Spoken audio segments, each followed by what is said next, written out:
hemos estado defendiendo en los medios de comunicación, a través de columnas, a través de entrevistas, en debates en televisión, la posición de los católicos, pero desde lo sociopolítico sentíamos esa necesidad desde hace algunos años y particularmente cuando empezó el ataque a las familias, a nuestros niños a través de la ideología de género. Desde el Ministerio de Educación empezamos a salir a hablar de estos temas porque los católicos en el país somos la mayoría, pero hemos sido una mayoría muy silenciosa. ¿Sí les parece eso o no? Exactamente. Y las minorías, que son ínfimamente pequeñas, son demasiado bulliciosas. Entonces, pareciera que en la opinión pública quienes llevan la parada son ellos. Por eso, desde hace algún tiempo, no como un movimiento religioso o de carácter de oración, surgió el Movimiento de Católicos de Colombia para tratar temas políticos, para tratar estos temas que nos preocupan tanto y que hoy sé que ustedes van a salir con una claridad total de por qué la posición de nosotros los católicos es la verdadera. Porque podemos decirlo sobre la mesa, a veces nos hacen dudar estas personas que salen a los medios, que hablan con tanta vehemencia, que empiezan a decir que nosotros somos trogloditas, antidiluvianos, que somos cavernícolas, que de dónde sacamos que el hombre no nace hombre sino que llega a serlo, que la mujer no nace mujer sino que llega a serlo. ¿Se acuerdan de esa frase?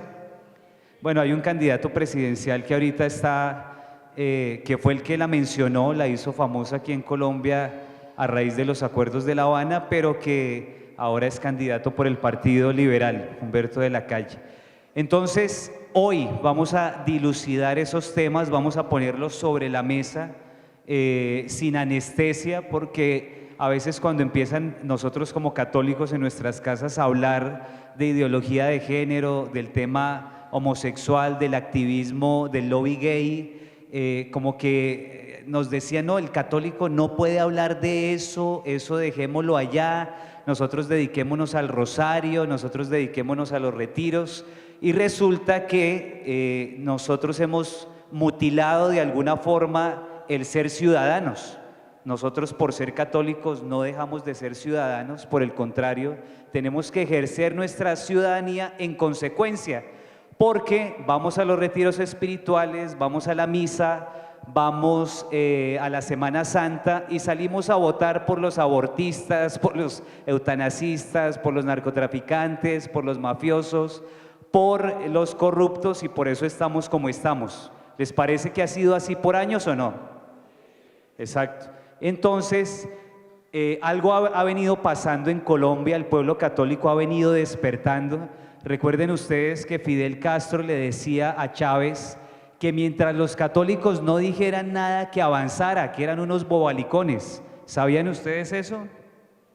Bueno, y como nosotros fuimos unos bobalicones en los temas políticos, pues Hugo Chávez avanzó y vean cómo está Venezuela. Entonces, Colombia, que se ha destacado por ser un país católico, creyente, con familias muy tradicionales. Aquí en Antioquia, pues ustedes saben que hay familias de 12 hijos, 15 hijos, gente que levantó este país trabajando. Pues ha sido un muro de contención un poco contra estas tendencias, pero desde hace unos años, empezando por Bogotá, yo vivo en Bogotá, duramos 12 años con gobierno de izquierda, volvieron pedazos la ciudad y quieren ahora ir por una tajada más grande, el país. Por eso hemos hecho un gran esfuerzo de la mano de Lazos de Amor Mariano, a quien les agradecemos en el alma por dar esta oportunidad, y ya ustedes se van a dar cuenta porque hemos traído a Nicolás Márquez y Agustín Laje. Voy a presentarles quiénes son ellos. Agustín Laje es un joven ensayista cordobés que ha publicado 4 libros y brindado conferencias en las principales ciudades del continente americano. Es egresado del Centro de Estudios Hemisféricos de Defensa en Washington, D.C. y ha terminado de cursar su licenciatura en Ciencia Política en la Universidad Católica de Córdoba. Ha sido premiado con importantes galardones nacionales e internacionales por sus trabajos académicos. Actualmente dirige el think tank Centro de Estudios Libre, Libertad y Responsabilidad.org. Nicolás Márquez es ensayista y analista político. Tiene 12 libros publicados y ha brindado conferencias en las principales ciudades del continente americano. Es egresado de la Facultad de Derecho de la Universidad Nacional de Mar del Plata, egresado de la Facultad de Ciencias de la Comunicación de la Universidad FASTA y también es egresado del Centro de Estudios Hemisféricos de Defensa. Actualmente dirige el diario digital prensarepublicana.com. En los últimos días, una semana larguita más o menos, hemos estado los tres viajando, cohabitando, porque hemos estado en Bucaramanga, en Bogotá, etcétera. No somos una trieja, por si las moscas, somos solamente compañeros de defensa de las ideas, porque me acabo de acordar que aquí un notario con sellito legalizó, entre comillas, la trieja. ¿Se acuerdan? ¿Se acuerdan o no? ¿Vieron esa noticia? Bueno, para los que no la vieron, después a través de las diferentes actividades sería bueno que fueran investigando lo que es la trieja, que es supuestamente una pareja no de dos, sino de tres, y no de hombre y mujer, sino de tres hombres, ¿no? Sin dar más espera, vamos a darle la bienvenida a Agustín Laje para que inicie su conferencia. Muchas gracias por la asistencia. Sabemos que han pasado varias cosas que podían poner en riesgo este evento, desde problemas con el metro, a la lluvia, casi perdemos un avión, como dijo Samuel, pero lo cierto es que pudimos llegar, gracias a ustedes que también pudieron llegar, gracias a las organizaciones que hicieron posible nuestra visita. Esta es la última conferencia que damos en esta gira en Colombia. Nosotros venimos desde hace 2 años recorriendo todo el continente, toda América Latina hemos recorrido y hemos llegado a los Estados Unidos con este libro que se llama El Libro Negro de la Nueva Izquierda, que salió en el año 2016 y que ni bien salió, trepó todos los rankings de ventas en Amazon, sigue desde hace prácticamente 2 años en los primeros puestos de las categorías de ciencia política y de política. Eso significa que la gente quería saber de qué se trataba la ideología de género. La gente necesitaba argumentos para dar una lucha que ya ha comenzado en toda América Latina y es una lucha que le dice no a la ideología de género en muchos de nuestros países hermanos y en Colombia no será la excepción. Muchas gracias a las organizaciones, insisto, que han hecho posible esto. Gracias al Movimiento Católico Solidaridad. Gracias a los amigos de Lazos de Amor Marianos y muchas gracias otra vez a todos ustedes. La idea va a ser así, yo voy a hablar un rato ahora, después va a hablar Nicolás y me parece que vamos a tener tiempo para poder dar algún tipo de feedback con el público, para si ustedes tienen algunas dudas las puedan expresar. Nosotros si las podemos responder lo vamos a hacer con mucho gusto. Miren, a mí me gusta empezar esta charla explicando un poco el título del libro porque en el título se encuentra la tesis principal que hemos tenido con Nicolás. El libro, como ustedes podrán ver, se llama El Libro Negro de la Nueva Izquierda.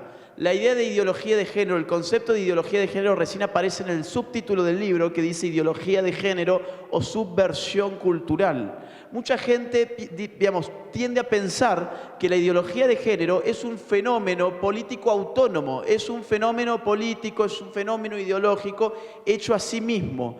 Lo que nosotros hemos mostrado y demostrado en el libro es que la ideología de género es una construcción, es una creación del izquierdismo. ¿De qué izquierdismo? Del izquierdismo que nosotros hemos llamado nueva izquierda. Entonces es importante poder comprender esto para poder dar esa lucha, para que no nos mientan sobre qué es la ideología de género y de dónde viene la ideología de género. ¿Qué es la nueva izquierda? Lo vamos a hacer lo más simple posible. Toda la primera parte del libro, todo el primer capítulo del libro se dedica a explicar qué es esto de la nueva izquierda. Y si hablamos de nueva izquierda, significa que hay una vieja izquierda. Efectivamente, hay una vieja izquierda. En Colombia esa vieja izquierda son las FARC. En América Latina la vieja izquierda son las guerrillas que, con una estrategia de lucha armada, pretendía tomar el poder del Estado para hacer desde allí la revolución. ¿La revolución de qué tipo? La revolución de tipo comunista. era una izquierda inspirada en los postulados de Marx, una izquierda que apelaba a la lucha de clases, es decir, apelaba a la fractura social entre los distintos componentes sociales en virtud de su nivel económico. Los obreros contra los burgueses, los capitalistas, etc. El campesinado, la FARC, que es el caso que ustedes han vivido, apela hacia, acá me hacen dos, el ELN. El ELN también. Está bien.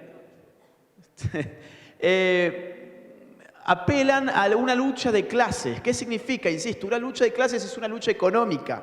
Es apelar a los sectores económicamente más marginales de la sociedad para que se alcen en armas y hagan la revolución. Esa era la médula, digamos, del pensamiento revolucionario de la vieja izquierda. ¿Cuándo entra este pensamiento en crisis? ¿Y dónde entra en crisis? Que necesita pasar de ser de una vieja izquierda a convertirse en una nueva izquierda. Esto aparece sobre todo después de la Segunda Guerra Mundial en los países del primer mundo, los cuales empiezan a crecer a ritmos que hoy conocemos como tasas chinas. Entre la década del 60, por ejemplo, y el año 1973, los países de la OCDE, que son los países del primer mundo, Estados Unidos, Alemania, Francia, Inglaterra, etc., crecen a un 5% del PBI anual, en promedio. ¿Qué significa esto? Las clases trabajadoras, a las cuales las izquierdas siempre le dijeron que para vivir mejor tenían que agarrar un fusil e ir a hacer la revolución, estaban empezando a vivir mejor gracias a un sistema que los incorporaba. Entonces el gran problema fue cómo hacer, por ejemplo, pensemos en los Estados Unidos, en los 60 o 70, cómo hacemos la revolución en los Estados Unidos donde los obreros tienen un automóvil y precisamente están más preocupados por cambiar de su automóvil que por cambiar el mundo. Marx había dicho que el obrero no tenía nada más que perder que sus propias cadenas y entonces por eso tenía que lanzarse a la lucha revolucionaria. ¿Qué pasa entonces cuando el obrero tiene para perder su televisor, su radio, su heladera, su auto, su casa, su familia? Hoy sumaríamos su celular, su computadora, etc. ¿Qué pasa cuando el obrero ya no vive explotado, ya no vive, digamos, en tal miseria que le es funcional agarrar la metralleta y lanzarse a una revolución armada? ¿Qué pasa? La izquierda entra en crisis. La izquierda en el mundo, en el primer mundo sobre todas las cosas, entra en crisis y se da cuenta que para sobrevivir necesita crear nuevas fracturas sociales. No sé si ustedes conocen aquel dicho muy conocido por otra parte de la política que dice divide y reinarás. Es decir, en cada fractura social hay siempre ciertos sectores que están sacando tajada. Entonces, si no podemos movilizar a los trabajadores, a los campesinos, a las distintas clases sociales para hacer la revolución, ¿qué podemos hacer? Bueno, podemos construir nuevos tipos de conflictos que no tengan que ver necesariamente con la variable económica, que no se definan por su posición en el sistema económico, sino que se definan por su posición en la cultura. Entonces ahí aparece, por ejemplo, la guerra de los sexos, encarnada por el feminismo radical, aparece la guerra de los géneros, encarnada por los lobbies LGTB, aparece la guerra entre los sectores aborígenes indígenas contra el hombre blanco, europeo, etcétera, el indigenismo, aparece el ambientalismo, aparece el garantismo, aparece el multiculturalismo en Europa, etcétera, etcétera, etcétera. Aparecen nuevas ideologías que tienden a movilizar a distintos tipos de sujetos políticos que ya no necesariamente se definen por su nivel económico, como eso ocurría con la vieja izquierda. La ideología de género ha sido un producto de esta nueva forma de ver la izquierda y esta nueva forma de concebir la revolución, que, insisto, ya no tiene que ver con una lucha armada, porque para modificar el sistema económico necesitamos hacer una lucha armada. ¿Para qué? Para tomarnos el poder del Estado y desde allí poder modificar y repartir, y etcétera, etcétera, y lograr el comunismo. Ahora bien, este tipo de lucha es una lucha cultural, es un choque cultural. Es una lucha que se define por su gradualidad. Ya no vamos a ver sangre corriendo por nuestras calles, no vamos a ver cuerpos destrozados por las veredas, no vamos a escuchar los sonidos de la metralleta. Lo que vamos a ver más rápido que tarde son miles de millones de cerebros completamente fritos, porque la ideología de género va desde las instituciones de la vida civil, fundamentalmente desde los colegios. Ya vamos a ver luego un poco más eso. Dicho esto, quiero concentrarme, una vez que he tratado de explicar por qué la ideología de género tiene un proyecto político que está por encima de ella misma, me gustaría ahora sí meterme de lleno con la ideología de género, porque este libro, si bien dedica el primer capítulo a la nueva izquierda, el resto se dedica a la ideología de género de lleno. La ideología de género tiene, o se puede dividir analíticamente, en dos grandes bloques. Uno es el feminismo radical y otro es el homosexualismo ideológico, los lobbies LGTB. Lo primero lo estudié, lo escribí yo, lo segundo lo estudió y lo escribió Nicolás. De modo que en los minutos que me restan voy a comentarles un poco sobre qué es el feminismo radical y qué consecuencias está teniendo y cómo además en el feminismo se encuentra el origen filosófico, digamos, de la ideología de género. Para entender qué es el feminismo, tenemos que entender que no existe una cosa que se llame como el feminismo. No hay un feminismo, no hay una cosa compacta, unívoca, homogénea que se llame el feminismo. Existen muchos feminismos a lo largo de la historia. Tanto así que la academia tiende a agruparlos en distintas olas. Primera ola de feminismo, segunda ola de feminismo, tercera ola de feminismo y hoy se habla incluso del posfeminismo. ¿Qué es esto de las olas? Bueno, los orígenes del feminismo se encuentran en las revoluciones liberales de hace más de 3 siglos. Estamos hablando de revoluciones acontecidas fundamentalmente en los Estados Unidos, en Francia y en Inglaterra. Revoluciones liberales inspiradas por una filosofía liberal que anuncia la igualdad ante la ley y que hace movilizarse a grupos de mujeres en favor del voto femenino. A estos grupos, la academia los tiende a llamar feminismo de primera ola, es decir, el origen del feminismo. Sin embargo, ellas no se asumían feministas, ellas nunca se dijeron feministas a sí mismas. Ellas se llamaban sufragistas. Lo que estaban pidiendo era el sufragio universal, poder votar, elegir y poder ser elegidas también. Poder ir a las universidades, poder heredar, poder tener igualdad ante la ley en comparación con el hombre, cosa que a nuestro juicio es completamente justa. Entonces la pregunta es ¿cuándo se pervierte este feminismo, digamos que parte de una noción de igualdad ante la ley?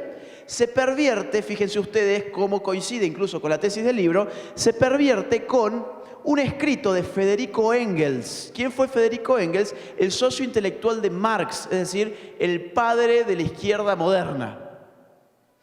Federico Engels en el año 1884 escribe un librito que se llama El origen del Estado, la familia y la propiedad privada. En este libro, Engels dice lo siguiente: en la familia, el hombre es el burgués y la mujer es el proletariado. En la familia, el hombre es el burgués y la mujer es el proletariado. Engels es uno de los pensadores de la vieja izquierda. Él estaba llamando a la revolución de clases, a la revolución de los obreros, el proletariado contra los burgueses. Pero ¿qué estaba haciendo al decir que en la familia el hombre es el burgués y la mujer es el proletariado? Estaba diciendo que había también al mismo tiempo una lucha de sexos. Y ese pensamiento, y aparte, más allá de una lucha de sexos, había una explotación de un sexo sobre otro, del hombre sobre la mujer. Y Engels se refirió a esto como el patriarcado. No sé si les suena la expresión, está muy de moda actualmente. Fíjense, estoy hablando de un libro del año 1884. Fíjense cómo las ideas se van arrastrando hasta nuestros tiempos y terminan condicionándonos sin saber nosotros cuál es su origen. Este feminismo marxista clásico, inspirado por esta frase de Engels, que mucho de eso hay hoy en día, sin embargo va a tener sus límites. Va a tener sus límites en la Revolución Rusa. El año pasado, mejor dicho, hace algunos meses incluso, se cumplieron 100 años de la Revolución Rusa, la revolución comunista por antonomasia. Y en la Revolución Rusa se suponía que las tesis de Engels iban a ser puestas en práctica, es decir, Engels lo que le prometía a la mujer es que si venía el comunismo, esa lucha de que el hombre era el burgués en la familia y la mujer el proletariado, como las clases sociales ya no iban a existir, esa lucha tampoco iba a acontecer. La mujer iba a estar liberada del yugo del patriarcado. Obviamente esto no ocurrió. En el libro hay una investigación histórica sobre el rol de la mujer en Rusia, cómo vivía su cotidianeidad, cuál era su posición en la sociedad, en la política, en la economía, etc. Esto no se cumplió. La tesis de Engels resultó completamente fallida. Entonces, este izquierdismo militante e intelectual necesita crear otro tipo de feminismo, que es el feminismo radical. Ese es el feminismo de género. Aparece lo que hoy se conoce el feminismo de género. ¿Dónde aparece esta tercera ola del feminismo que también se la considera de esta forma? La tercera ola del feminismo. Aparece en Francia. Aparece puntualmente en un libro que se llama El segundo sexo de Simone de Beauvoir.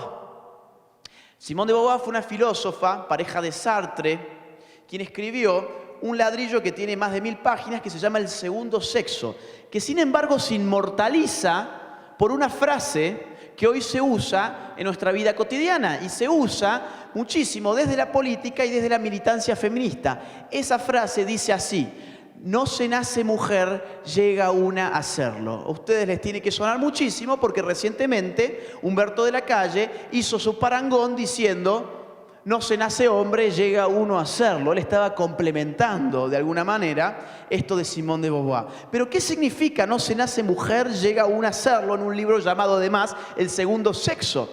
Significa que no hay nada a nivel natural que sea propio de la mujer, sino que la mujer es mujer en la medida en que es hecha como mujer. ¿Es hecha como mujer por quién? Por la sociedad. ¿Por qué? Porque llega a serlo, no se nace mujer, llega uno a serlo. Y además es hecha mujer, y la mujer es el segundo sexo, es el sexo oprimido por el patriarcado, el arrastre de Engels. Ustedes vayan fijando algunas frases que yo les voy lanzando de estos pensadores. No se nace mujer, llega uno a serlo. Esta tesis se va a exacerbar, se va a radicalizar todavía más en los años venideros. En la década del 80, por ejemplo, en Francia, otra filósofa del feminismo radical, llamada Monique Wittig, escribe una serie de ensayos donde nos dice y anuncia que en verdad la mujer no existe. Ella dice, en verdad la mujer no existe. Y ustedes podrán decir, ¿qué interés puede tener una teórica, una intelectual, una pensadora del feminismo radical en anular la existencia del sujeto político del feminismo, que es la mujer? Sería tan ridículo como leer a Marx diciendo, en verdad el obrero no existe. Pero esta gente es muy inteligente, porque si la mujer ya no existe más, significa que cualquiera de nosotros puede ser una mujer. Y si cualquiera de nosotros puede ser una mujer, cualquiera, por ejemplo, puede muy bien ir a marchar en el Día Internacional de la Mujer, que va a ser el 8 de marzo, y acuérdense de esto que estoy comentando ahora, porque lo van a ver en algunos días, marchas del Día de la Mujer con columnas de travestis, de transexuales, de transgénero, de homosexuales, etcétera, etcétera. ¿Por qué? Porque la mujer ya no existe, y la revolución feminista de esa manera no se circunscribe a un grupo cerrado como la mujer, sino que amplía indefinidamente su espectro de representatividad y movilización política. Fíjense entonces esa frase, fíjenla en la cabeza, la mujer no existe como algo natural, ¿se entiende? En los 90, Judith Butler, que es la más importante de las pensadoras de la ideología de género actualmente, Judith Butler, ya no de Francia, sino de los Estados Unidos, puntualmente de California, va a escribir en los 90 va a escribir El género en disputa. Un libro que puede ir a cualquier librería y lo van a conseguir, de muy fácil acceso, El género en disputa. ¿Qué dice o cómo se puede resumir con una frase de ese propio libro la tesis de Butler? Ella dice, en verdad, el sexo siempre fue género. Fijen también esa frase. En verdad, el sexo siempre fue género. Claro, ¿qué significa esto? Hasta el momento se nos había dicho, hasta ese momento, se nos había dicho que la sexualidad humana se descomponía, digamos, de alguna forma, en dos grandes dimensiones. En la dimensión del sexo, es decir, la biología, y en la dimensión del género, es decir, la cultura, aquellos rasgos culturales de nuestros comportamientos sexuales. Ahí ya había ideología de género en esta manera de ver la sexualidad, porque no se establecía nunca una conexión entre lo natural y lo cultural. Se nos decía que las dos cuestiones funcionaban casi autónomamente. Pero Judith Butler patea el tablero al decir, en verdad el sexo siempre fue género. Porque ¿qué significa entonces? Significa, nos importa ahora un bledo, nos importa un comino, el sexo, es decir, lo natural de la sexualidad, porque lo relevante es el género, es decir, aquello que de cultural tiene el comportamiento sexual humano. Porque el sexo, en verdad, siempre fue género. Entonces vamos a recoger un poco las frases de ellos mismos para que no se diga la ideología de género no existe, esto es un invento de sectores ultracatólicos que inventan estas cosas. Bueno, por eso mismo yo les traigo los textos de ellos y están todos citados y estudiados en este libro, para que vean que esto tiene un origen completamente cierto y está escrito por ellos mismos incluso. Entonces recojamos, no se nace mujer, llega uno a serlo, en verdad la mujer no existe, el sexo en verdad siempre fue género. ¿Qué es la ideología de género? Tenemos las pistas perfectas para entender entonces qué es la ideología de género. Porque nosotros muchas veces tenemos ideas, tenemos imágenes, tenemos intuición de qué es la ideología de género. Sabemos que la ideología de género tiene que ver con el aborto, sabemos que la ideología de género tiene que ver con el homosexualismo, con los grupos LGTB, sabemos que tiene que ver con el feminismo, pero es importante poder definirlo concretamente qué es la ideología de género, para tener ya una visión concreta sobre el tema. Yo les he dado las pistas, hice una genealogía sobre la teoría del género que me lleva ahora a definir qué es la ideología de género. La ideología de género es, en una palabra, un conjunto de ideas anticientíficas que con propósitos políticos autoritarios vinculados al proyecto de la nueva izquierda desarraiga la sexualidad humana de su naturaleza para explicarla monopólicamente por la cultura. Veo que muchos están tomando nota y capaz no han llegado, así que lo voy a repetir. Veo muchos tomando notas rapidísimo, así.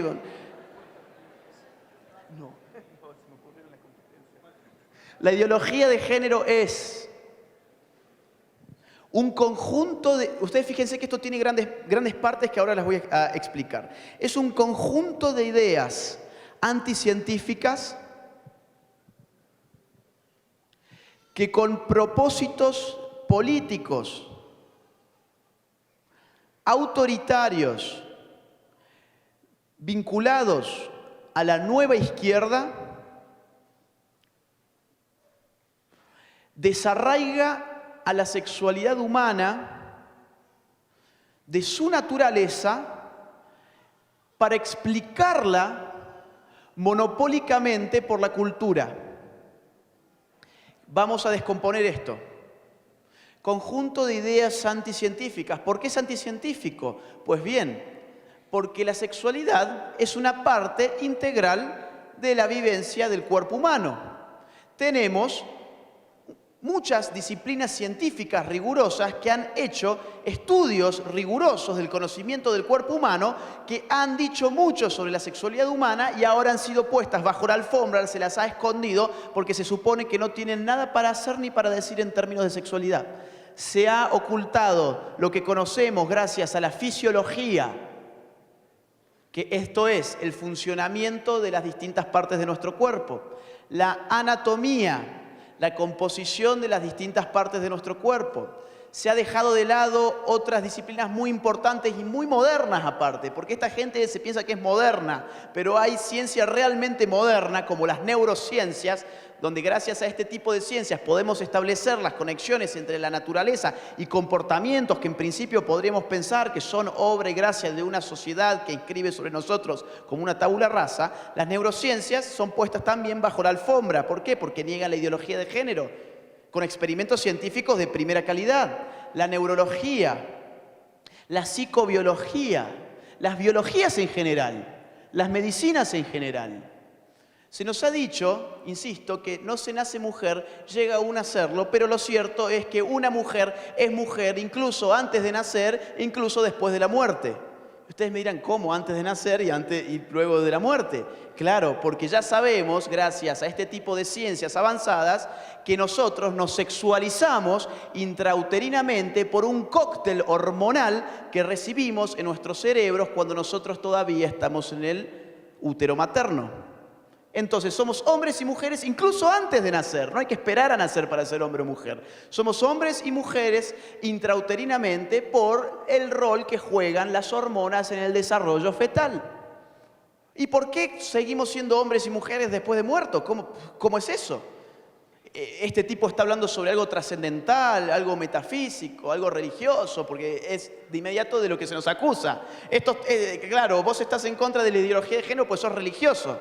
No. Gracias a las ciencias más avanzadas, hoy podemos tomar restos humanos irreconocibles y con pruebas avanzadas de ADN saber si ese cuerpo correspondía a una mujer o un hombre. ¿O ustedes se imaginan que yo, por autopercibirme como una mujer, el día que yo me muera y pasen 200 años y un científico forense viene y hace un estudio sobre quién era yo, su conclusión será, él era un transgénero, él era un transexual? Entonces, ¿quiénes son los que están realmente del lado del progreso y que se basan en las ciencias? ¿Y quiénes son los que hablan supercherías ideológicas? Yo dije que además este era un proyecto político autoritario vinculado a la nueva izquierda, lo expliqué al inicio, pero me quiero detener en la cuestión del autoritarismo, porque eso no lo expliqué al principio. Del autoritarismo. La ideología de género no es una oferta, no es una proposición, no es una propuesta, no es una invitación, no es un enfoque amable al cual uno puede adherir o no adherir, convalidar o no convalidar. La ideología de género es una imposición autoritaria. Se impone a través del Estado gracias a la fuerza del Estado. No existe ideología de género ahí donde no está el Estado apañando la ideología de género con la fuerza pública. Por eso, el primer paso que da la ideología de género es contaminar las currículas escolares. Es que la idea de la ideología de género es tan absurda que ellos saben que no puede ser aceptada así como así, de forma espontánea, democrática por la sociedad. Es un absurdo. Es un absurdo pensar que alguien se va a creer que porque yo les diga que me autopercibo como una mujer, luego yo paso a ser una mujer. Ahora, ¿qué pasa si yo, además de decir que me autopercibo como una mujer, tengo la fuerza pública de mi lado para obligarlos a todos ustedes a percibirme como yo me autopercibo? Y además tengo la fuerza pública del Estado de mi lado para enseñarles a sus hijos que me autoperciban como yo quiero ser autopercibido. Fíjense que ninguna sociedad es posible a partir de un orden que se estructura con la autopercepción. Un orden social tiene que estructurarse a partir de los datos objetivos cognoscibles por todos nosotros, porque si no, caemos en caos. Yo quiero dejar algo bien claro. Claro, porque, a ver, yo dije, la ideología de género nos afirma que nuestra sexualidad es una construcción cultural. Estamos oprimidos por un sistema vinculado con los valores cristianos, occidentales, capitalistas, etcétera, que nos han hecho sexualmente de esta forma. Pero ellos además nos ofrecen un proyecto de liberación. No se quedan en la crítica. La liberación de ellos es la autopercepción. Entonces, gracias a la autopercepción, nosotros podemos supuestamente elegir, ser libres de elegir qué queramos ser. Y yo siempre digo, locos ha habido siempre, es decir, ese no es el problema. Locos ha habido siempre, no es mi problema si un tipo se piensa que es una mujer o una mujer se piensa que es un hombre. Mi problema sería cuando esa gente logra conformar un lobby, logra cooptar el poder del Estado para obligarme a mí a pensar también que ellos son los que ellos piensan ser y además financiarlos. Porque el Estado está financiando ideología de género en toda América Latina, tratamientos de hormonización, tratamientos de mal llamados cambios de sexo, etcétera, etcétera, incluso para niños. Es muy interesante porque nosotros tenemos la posibilidad de ver los estragos que la ideología de género hace con solo mirar aquellos países donde la ideología de género ha avanzado mucho más. ¿Cuáles son esos países? Los países donde la ideología de género se implementó y llegó antes que a nuestras tierras. Estamos hablando de países del primer mundo. Vuelvo al inicio de la charla. ¿Se acuerdan que yo les dije? Mientras acá estábamos a los tiros en un modelo de vieja izquierda, desde el primer mundo, como eso no era viable, ya se estaba pensando un modelo de nueva izquierda. Entonces, el tema del género está en países del primer mundo desde hace mucho más tiempo que acá. Un buen ejercicio para ver qué puede pasar acá es mirar qué pasa allá. Y esto tiene que ver con lo que dije, que es un proyecto autoritario. ¿Por qué? Porque en nombre de la liberación, de la libertad, va recortando paulatinamente todas nuestras libertades a un extremo que ni siquiera podríamos haber sospechado. Fíjense, por ejemplo, en el caso de la lengua, es decir, del habla. La lengua española, por ejemplo, la lengua inglesa, la lengua francesa. ¿Quién creó cada idioma? Yo les doy $10.000 a la persona de aquí que me diga qué hombre, no vale decir Dios, qué hombre creó la lengua española, por ejemplo. ¿Saben ustedes quién es el creador? ¿Nadie sabe? Bueno, eso es porque nadie creó ningún lenguaje. El lenguaje se crea y se recrea en las interacciones libres y voluntarias. Acá estamos creando lengua, por ejemplo. Estamos recreando nuestra propia lengua. No ha habido nada más libre en la historia del hombre, posiblemente, que la configuración del lenguaje, a tal punto que no podemos encontrar quién es su mentor, porque no lo hay. Podemos saber quién creó el automóvil, quién creó el avión, quién creó la bombilla de luz, pero no podemos saber quién creó el lenguaje, porque el lenguaje se creó sin ninguna autoridad central que lo creara. Y ahora parece ser que tenemos una autoridad central que crea y dirige nuestro lenguaje en términos de género, que es el Estado. Fíjense lo que pasa, por ejemplo, en Gran Bretaña. Hace un año más o menos llegó una mujer transgénero. ¿Qué es esto? Bueno, una mujer que se autopercibe como hombre, pero que no se ha realizado cambios quirúrgicos, digamos. Que no ha pasado por el bisturí. Ha llegado ella entonces a una clínica, pero llegó con una panza de este tamaño. Estos son todos casos reales. Muchos de ellos están en el libro y otros son más recientes. Este es un poco más reciente. Entonces ella llega con una panza de este tamaño, estaba embarazada. Y hasta ahí, otra vez, es un problema de ella. ¿Cuál es su problema? Bueno, la distancia que había entre su autopercepción como hombre y la realidad que era que estaba esperando un hijo. Es decir, no era un hombre. Hasta ahí es un problema de ella, mío no, yo no soy psiquiatra. Yo analizo la política. Entonces, ¿cuál es mi problema o cuál es mi objeto de estudio? ¿Cuándo aparece mi objeto de estudio como politólogo? Cuando los médicos le dicen a ella, felicitaciones señora, usted va a ser madre, y ella se ofende terriblemente. ¿Cómo señora? ¿Cómo madre? Si yo soy un hombre. Entonces se moviliza el lobby LGTB, etcétera, etcétera, y todo lo que ya conocemos, y logra que se lance un manual de lenguaje médico amparado por el Estado, el cual prohíbe a los médicos británicos decir la palabra mamá, papá, hombre y mujer. Es decir, un médico británico ya no puede decir mamá, papá, hombre y mujer porque eso puede ofender.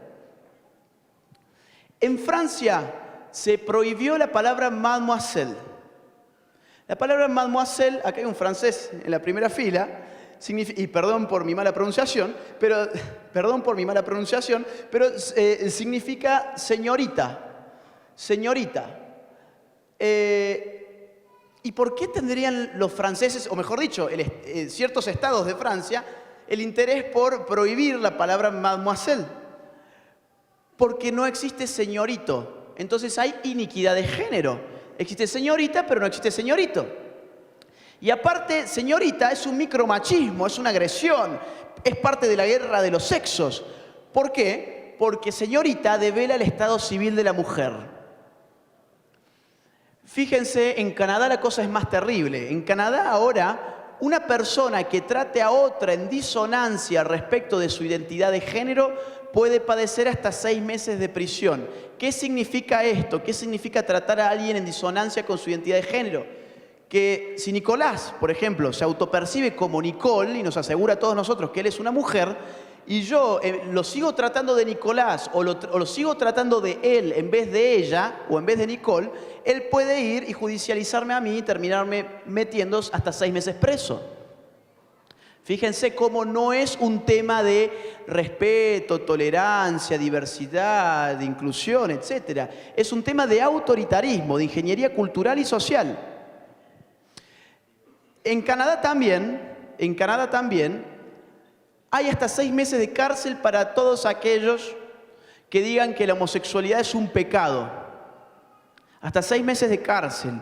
Y otra vez, la teología no es mi campo del conocimiento. Yo no puedo hablar de eso y esa no es la discusión que vengo a traer aquí. Si es un pecado o no es un pecado. Cada uno tendrá sus creencias al respecto. Lo que yo como politólogo puedo analizar al respecto es que penar por 6 meses de cárcel a aquel que opine según sus convicciones religiosas significa un retroceso como nunca antes en las libertades que Occidente ha conquistado hace siglos. Libertad de conciencia, ¿les suena? Libertad religiosa, libertad de opinión y de expresión. Libertades que tienen siglos en Occidente hoy están siendo perdidas en nombre de la libertad de la ideología de género. Fíjense ustedes qué paradoja. La libertad de opinión es muy importante y está siendo gravemente recortada en todos estos países. En España, un autobús de color naranja salió por las calles de Madrid y tenía una inscripción que decía: los niños tienen pene, las niñas tienen vulva, que no te engañen. Eso es una afirmación que cualquier médico, cualquier biólogo no dudaría un segundo de afirmar, confirmar y firmar. Y sin embargo, se constituyó en un crimen de odio. ¿Y qué pasó? Un fiscal español le quitó, ¿qué cosa ese autobús? La libertad de circulación, que significa quitarle la libertad de expresión, porque en su circulación estaba expresando algo. Fíjense esto de la ingeniería del lenguaje fascinante. En Andalucía, el Estado ya ha decretado que hay nuevas malas palabras en los colegios, palabras que los niños no deben decir. Esas palabras son alumnos, profesor e investigador. Y ustedes dicen, ¿y qué tiene de malo decir alumnos dentro de un colegio? ¿O profesores? Bueno, como se tiene que hablar, es de la siguiente forma, dicen los burócratas de Andalucía. Dice, el alumnado, el profesorado, el personal investigador, porque de esa forma le quitamos el género y nos incluimos a todos. Insisto, nunca ha habido un totalitarismo tan potente como para dirigir y meterse con la forma en que la gente habla. Miren, el derecho es un instrumento de las sociedades humanas para ordenarnos como comunidad y para prevenir los conflictos y para solucionarlos cuando se dan. Para eso está el derecho, para eso están las leyes. Pero la ideología de género está incluso invirtiendo ese uso del derecho. La ideología de género está poniendo al derecho al servicio de la construcción de nuevos conflictos, no de su resolución o prevención, sino de la construcción. Les voy a poner 3 ejemplos. Número 1. En el País Vasco, ahora se está pidiendo la prohibición del fútbol como deporte en los colegios. ¿Por qué razón? Porque dicen que, los voy a citar, territorializa con criterios de género el espacio recreativo. Fíjense ustedes siempre la pomposidad intelectualoide con palabras complicadas que la mayor parte de la gente no entiende, porque la imbecilidad tiene que ser explicada con palabras grandilocuentes, porque si no pasas frente a todos como la imbecilidad que es. ¿Y por qué digo que esto es una imbecilidad?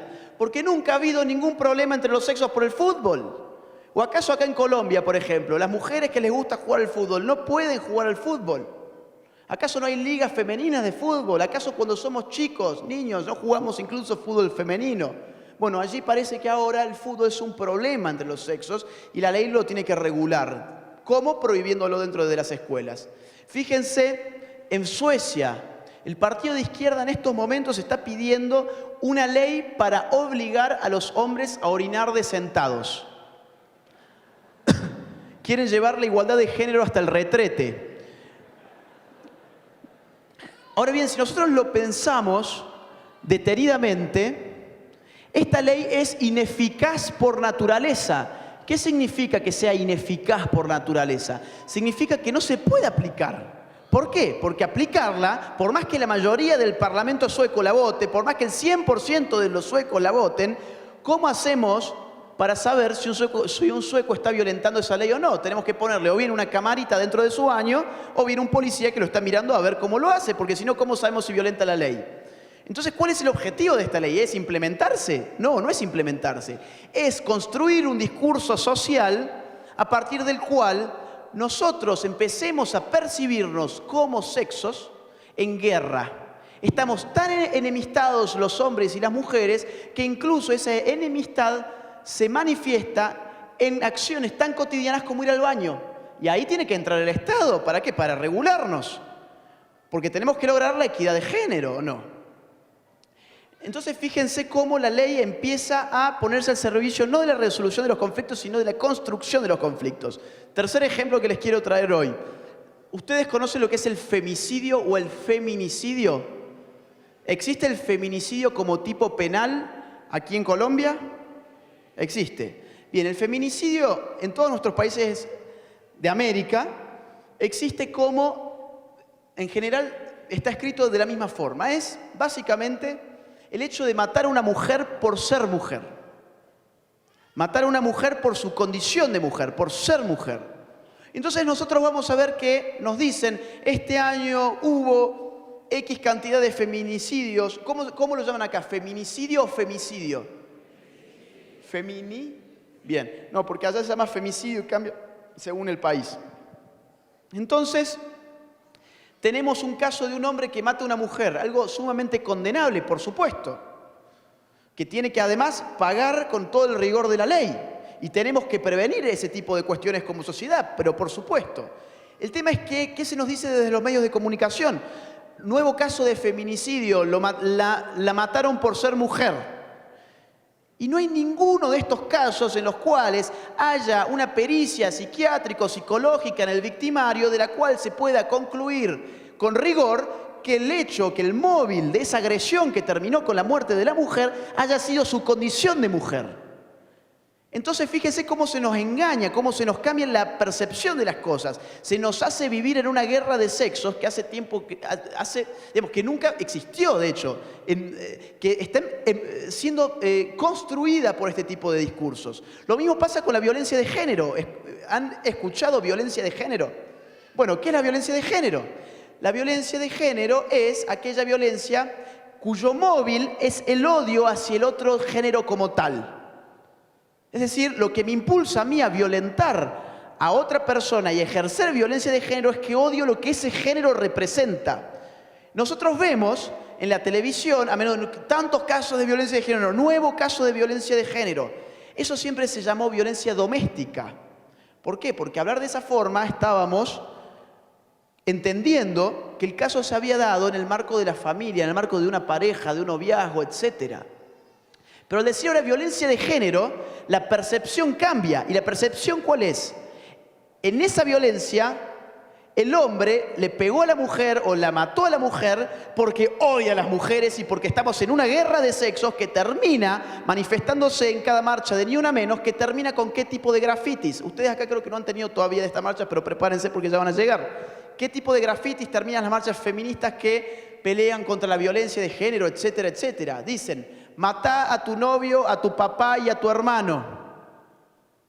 Dicen lesbianizate, claro, porque si sos una mujer heterosexual, estás conviviendo con el enemigo, estás durmiendo con el enemigo. Dicen hacete torta, la vida es corta. Dicen heterosexual muerto, abono para mi huerto. Muerte al macho, machete al machote, etcétera, etcétera, etcétera. Claro, estamos viviendo una guerra de sexos por una pésima percepción de la realidad que ¿a quién perjudica más que a nadie? Perjudica más que a nadie a las víctimas de este tipo de violencia entre los sexos. ¿Por qué razón? Porque después el Estado lanza todas sus políticas públicas para supuestamente prevenir la violencia de género, etcétera, con una premisa falsa, que es que el problema es que los hombres están matando a las mujeres porque son mujeres. Y se pierden de ver un montón de otras variables sociales, como por ejemplo, ¿quién nos dice a nosotros que estos índices tienen una correlación con el uso de drogas? Por ejemplo, se me ocurre pensar algún caso, o con ciertas cuestiones psiquiátricas, o por qué no incluso con el deterioro de la institución familiar. Y sin embargo no, se reduce todo a género, y eso es ideología justamente. Entonces, ¿a qué lleva esta ideología? Políticas públicas que no sirven para nada. Fíjense que esto tiene incluso un lado más dramático, que es lo último que les voy a comentar esta noche. Después los invitamos a que lean el libro porque hay, está toda esta información y mucho más aparte. Hay algo más preocupante todavía en la ideología de género, que son las perversiones que habilita pedofilia, necrofilia, incesto, zoofilia, etcétera. Y ustedes me dirán, bueno, pará, no me exageres, ¿qué tiene que ver la pedofilia con la ideología de género? O sea, hasta donde yo sé, existían los movimientos o los lobbies LGTB. ¿Dónde está la P de los pedófilos? Bueno, voy a tomarme 5 minutos para explicar por qué la ideología de género está empezando a habilitar en el discurso social, está empezando a abrir las puertas a la legitimación de este tipo de conductas sexuales. ¿Qué dijimos que era la ideología de género? Era aquel conjunto de ideas anticientíficas que desarraigan a la sexualidad humana de qué, de su naturaleza, y la explican sencillamente por la cultura. Ahora bien, ¿qué nos pone límites objetivos en nuestras vidas como seres humanos? ¿Cuáles son los límites objetivos que tenemos? ¿Son los de la cultura o son los de la naturaleza? Los de la naturaleza. Es decir, si yo me subo a un 10º piso y me quiero arrojar de ahí, me voy a reventar por más paloma que me autoperciba. La natural, ¿por qué razón? Porque existe una ley natural que se llama ley de la gravedad. Entonces, y digamos, del otro lado de la ecuación, ¿qué nos impedía haber hecho los semáforos en vez de rojo, amarillo y verde, haberlos hecho azul, fucsia y naranja, qué sé yo? Bueno, nada, eso es una construcción de la cultura. Efectivamente, podría haber sido de otro color. Entonces, decir que la sexualidad, que el sexo siempre fue género, ¿se acuerdan? Decir que lo relevante de la sexualidad es el género, decir que lo relevante de nuestra sexualidad, lo único relevante incluso, es la cultura, es barrer con aquello que nos ponía límites en nuestras prácticas sexuales. ¿Y ese discurso a quién está sirviendo? Por ejemplo, a grupos pedófilos. ¿Es invento mío esto? No. Fíjense, si no me creen, busquen por Google, por ejemplo, NAMBLA. ¿Qué es la NAMBLA? N-A-M-B-L-A. Es uno de los grupos pedófilos más importantes de nuestra región, con sede en los Estados Unidos. Y están indexados en Google, tienen su página web. ¿Qué suben en su página web? Artículos, notas. ¿Para qué? Bueno, porque en esas notas buscan exhibir argumentos que tienden a legitimizar la pedofilia. ¿Qué tipo de argumentos nos ofrece la NAMBLA? Argumentos que han sido construidos por los ideólogos del género.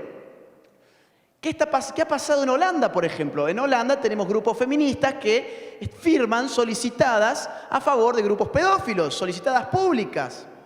En Alemania el Partido Verde, un partido muy importante, el Partido Verde, firmó también solicitadas a favor de grupos pedófilos. En Holanda hay grupos de sexólogos que están pidiendo en estos momentos que sea el Estado el que produzca la pornografía infantil. Y claro, pero si yo me puedo autopercibir como una mujer y pasar a ser por ende una mujer, no solo para mí, sino obligarlos a ustedes a verme a mí como una mujer y tratarme como una mujer. Entonces, ¿qué me impediría a mí decir que además de yo autopercibirme como una mujer, me autopercibo como una mujer de 5 años? Y ustedes me dirán, bueno, eso es una hipótesis tuya, tampoco exageres, es que ya está pasando también. Los transedad. Ya hay un caso en Canadá, por ejemplo, de un tipo de 56 años que se autopercibe como una nenita de 5, juega con las Barbies, usa con un baberito, se viste como una nenita, la adoptó no sé quién y va a un kindergarten, a un jardín de infantes. Esto es verdad. Fíjense, por ejemplo, en Canadá ha sido legalizada hace un poco más de un año la zoofilia, las relaciones sexuales con los animales. Y en Suecia, el Partido Liberal está pidiendo, su rama juvenil, están pidiendo la legalización de la necrofilia, es decir, las relaciones sexuales con los cadáveres, y del incesto, las relaciones sexuales con los familiares próximos, la madre con el hijo, con la hija, el padre con el hermano, qué sé yo, los familiares próximos. Entonces, estas perversiones están siendo habilitadas por un discurso social que nos dijo que lo relevante de nuestra sexualidad era la cultura y que eso se llamó como género. Eso es ideología de género, precisamente. Yo quiero cerrar esta charla, como habitualmente lo hago, con una metáfora que ilustra dos cosas. Por un lado, ilustra lo que es la tesis del libro, justamente. Y por otro lado, ilustra las pretensiones políticas que nosotros tuvimos cuando escribimos un libro que es de ciencia política. Porque un libro de ciencia política, al contrario de una novela, por ejemplo, tiene fines políticos. Y esta metáfora que yo les quiero contar tiene que ver con las ranas y con cómo se cocinan las ranas puntualmente.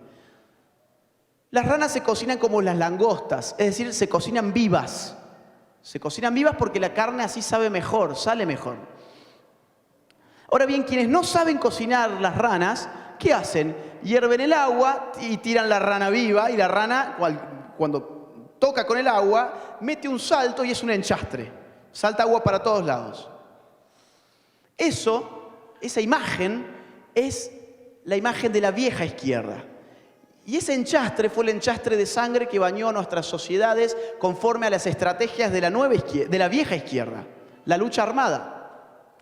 Pero, insisto, quien cocina así las ranas las cocina mal, tiene un problema. Quienes sí saben cocinar las ranas son aquellos que dicen, esto es más simple de lo que se parece, nos va a demorar un poco más, pero la rana se va a cocinar lo mismo. Metemos la rana en el agua fría y ahí le empezamos a subir el fuego. Y yo incluso, a veces fantaseo y digo, y capaz incluso que la ranita en algún momento siente hasta placer. Es decir, ¿A quién no le gusta tomarse una ducha caliente? ¿No? En algún momento cuando el agua está tibiecita, capaz que la rana está hasta contenta ahí adentro. Y eso somos nosotros, son nuestras sociedades hoy en día.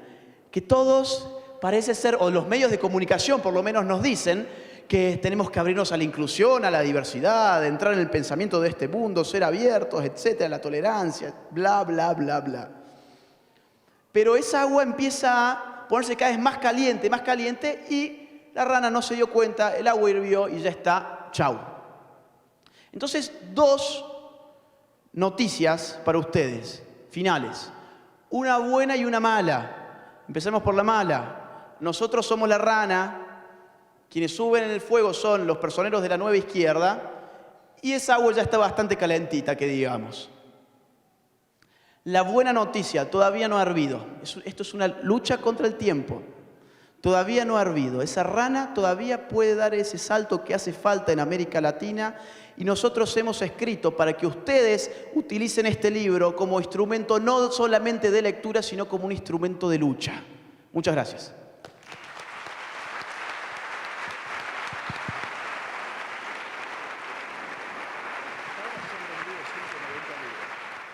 Muy buenas noches, muy buenas noches.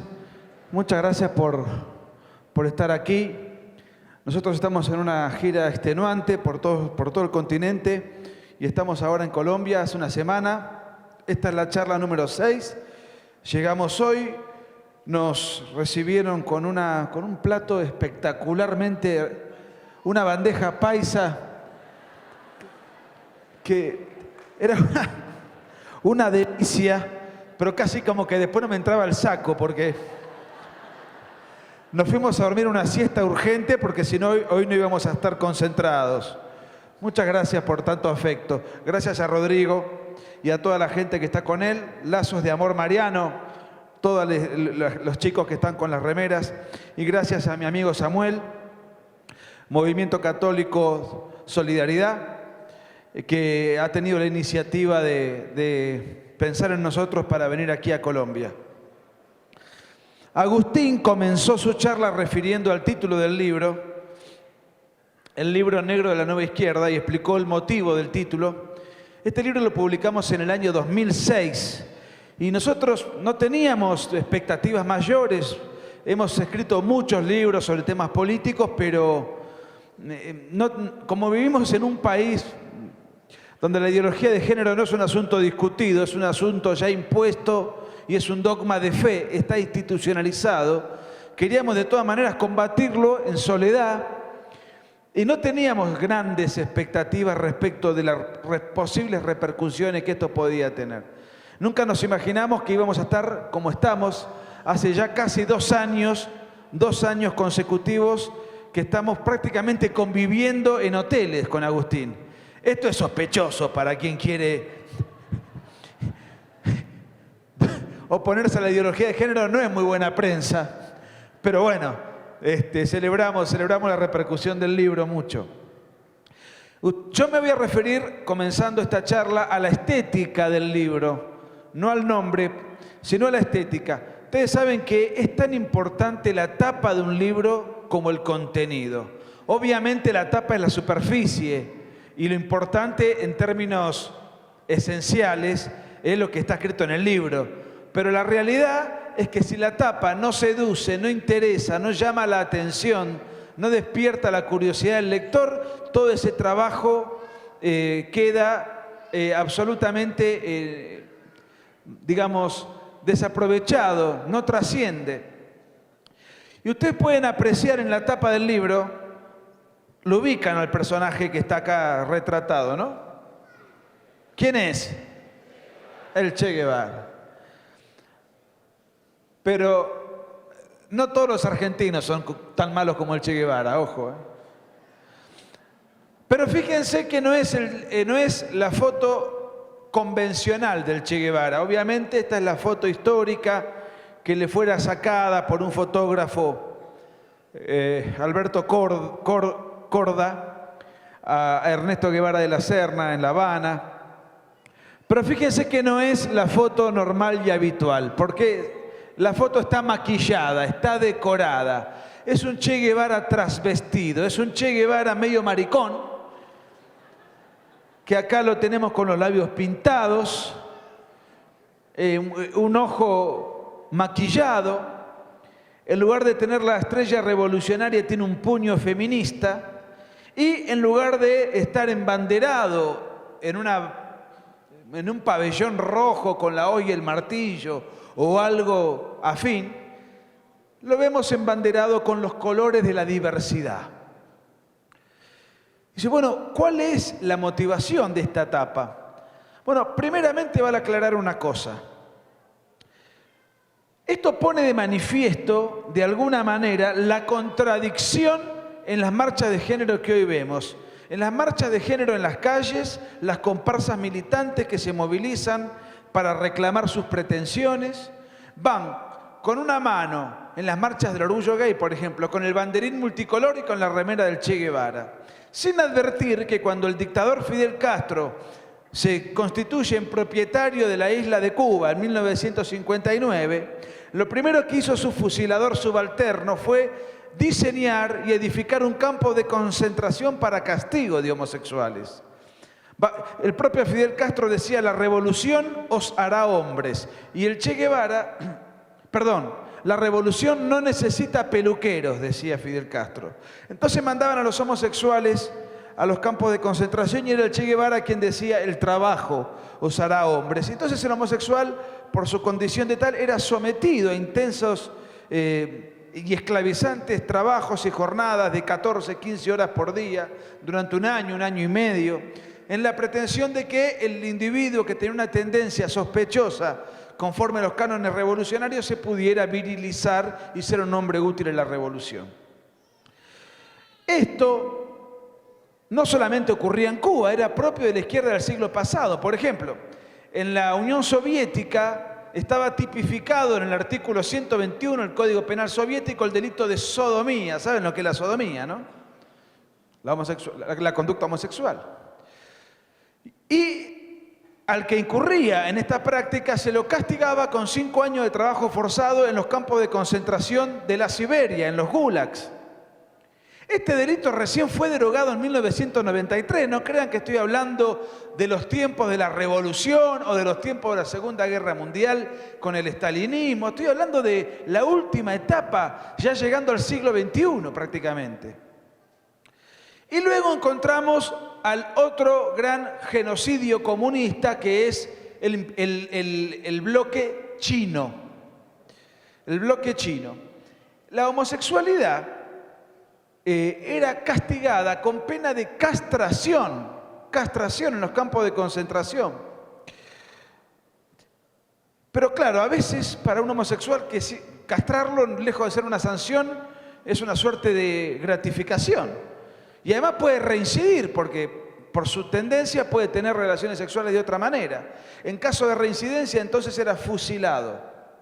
Resulta que estos totalitarismos aberrantes que marginaron, criminalizaron y destrataron a una persona con tendencia homosexual de manera brutal, despiadada e inhumana, estos mismos ideólogos, militantes, pensadores y partidos políticos que avalaron esto, que cuando tuvieron el poder hicieron todo esto, y que encima a la mujer siempre la marginaron. Nunca una mujer lideró una nomenclatura comunista, nunca una mujer lideró un partido comunista, nunca una mujer fue jefe de gobierno de ninguna de estas tiranías que gobernaron un tercio del planeta durante un siglo entero. Siempre la mujer tuvo un papel subalterno, relegado, un papel secundario, y la homosexualidad era criminalizada, castigada, fusilada.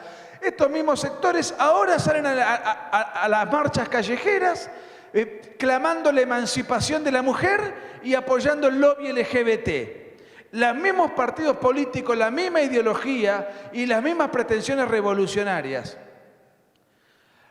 Y nosotros, bueno, estamos ahora en Colombia y nosotros sacamos el libro antes de la pretensión del acuerdo de paz. Del acuerdo de paz donde el presidente Santos pretendía otorgarle impunidad a las FARC, darle beneficios políticos y además implementar la ideología de género. Cuando nosotros vimos todo esto, la tesis del libro es que la izquierda dejó las armas para implementar una revolución cultural y que dentro de la revolución cultural está la ideología de género.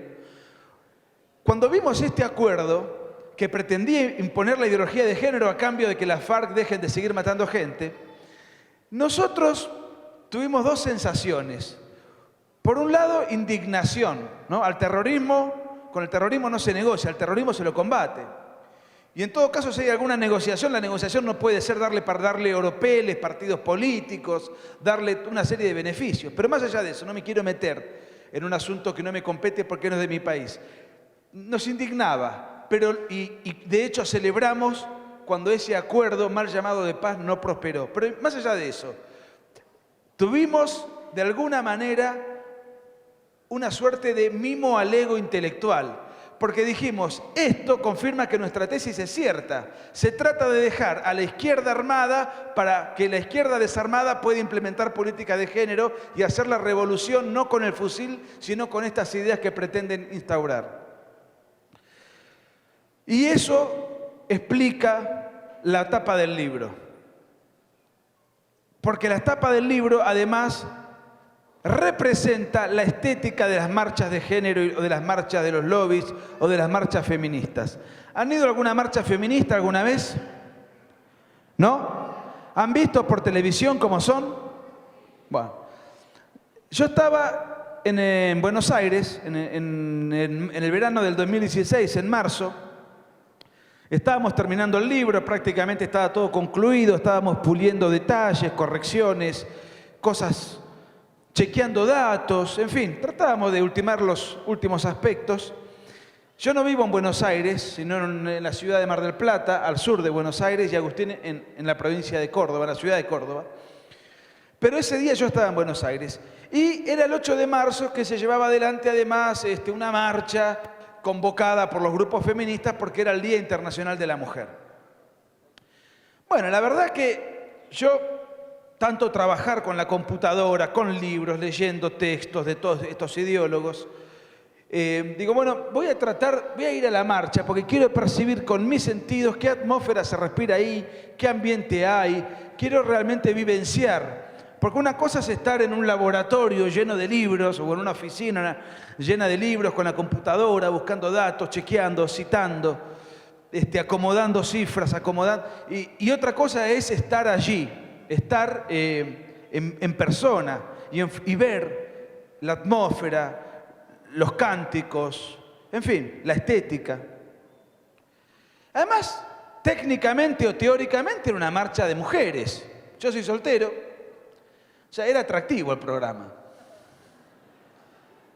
Entonces me puse un buen perfume. Problema de autoestima nunca tuve porque para eso soy argentino.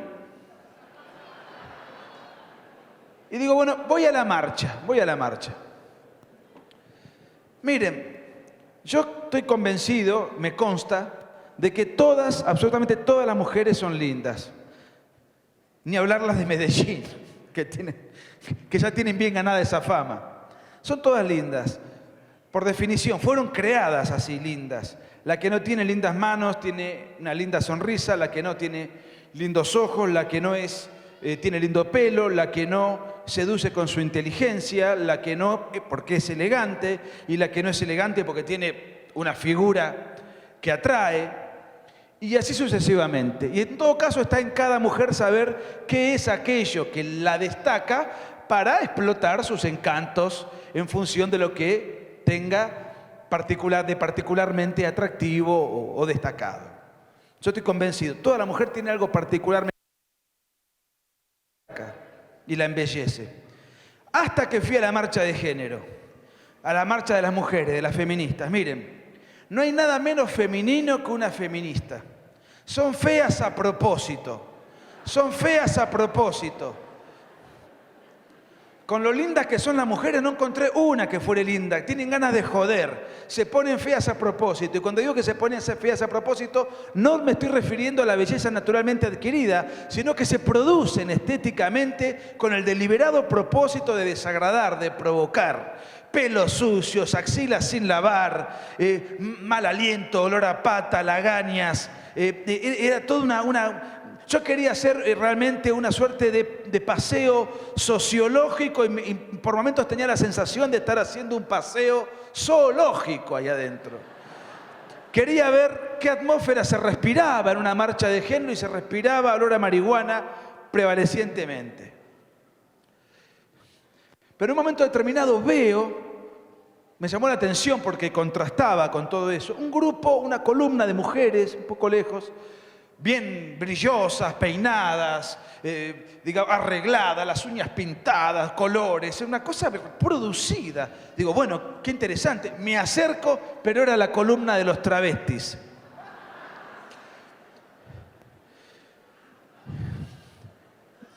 No es mi tarde de suerte, me dije. Miren, además hay un engaño en todas estas marchas, porque convocan a las marchas generalmente en solidaridad con la mujer que es golpeada o agredida, violentada. Como la mujer obviamente tiene tiene inferioridad física respecto del hombre, que tiene supremacía física respecto de la mujer, entonces el propósito de una marcha que intenta solidarizarse con el más débil ante la violencia doméstica no parece un propósito innoble, parece un propósito que uno debería en principio sentir simpatía con una consigna de estas características. Pero la ideología de género siempre se presenta en tono amable y después detrás de eso tiene un propósito sórdido. Vamos a ver, no hay marcha feminista, y yo lo pude confirmar allí, que no pida por la legalización del aborto. O sea que en una marcha que tiene la pretensión de solidarizarse con la mujer ante un episodio de violencia doméstica y que como la mujer tiene menos fuerza que el hombre, entonces hay que solidarizarse con el más débil, lo que termina pidiendo esa marcha no es eso, sino asesinar al más débil de todos, que es el niño por nacer y que ni siquiera se puede defender. Fíjense cómo siempre están engañando y denaturalizando los propósitos con los cuales dicen convocar a cada encuentro. Además yo me pensaba, ¿para qué quieren estas mujeres se preocupan tanto por legalizar el aborto? ¿Quién les va a tocar un pelo?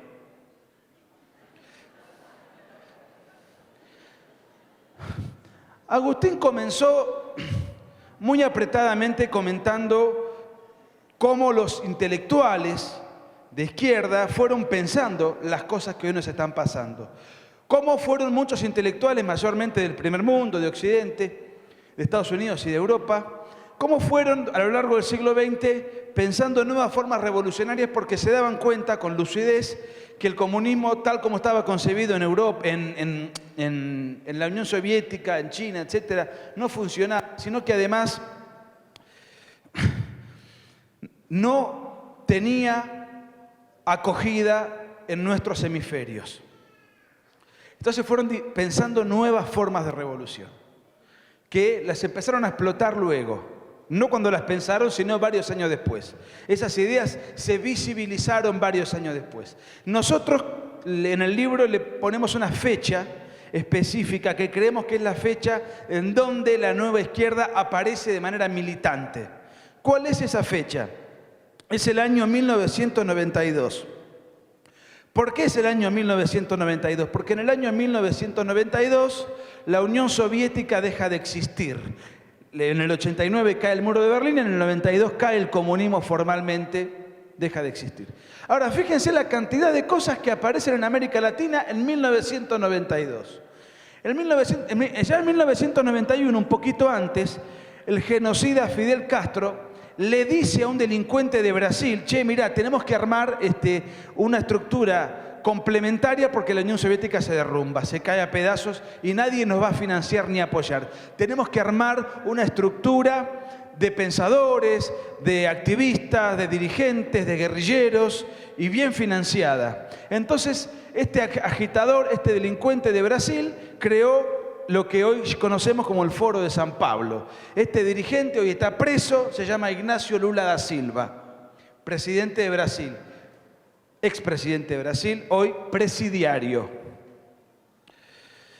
Entonces, en el 91-92 nace el Foro de San Pablo. En el año 92 nace por primera vez el primer Congreso Internacional de Ecología Popular, ambientalismo, ecologismo. Es sano cuidar el medio ambiente, pero ¿saben cuánta ideologización hay detrás de todo eso? El ecologismo, el ambientalismo es una de las caretas de la izquierda. Y empieza y nace en el 92 porque la izquierda ahora se preocupa y nace en Brasil, no son tontos, cada proyecto lo colocan en función de la idiosincrasia del país que ellos pretenden influir, porque estaban preocupados por la tala de árboles en el Amazonas. Resulta que en el siglo XX mataron 100 millones de personas, pero ahora se preocupaban por la tala de árboles y por los pingüinos que tienen petróleo en el sur y por los mosquitos del África en vías de extinción. Nace el ecologismo.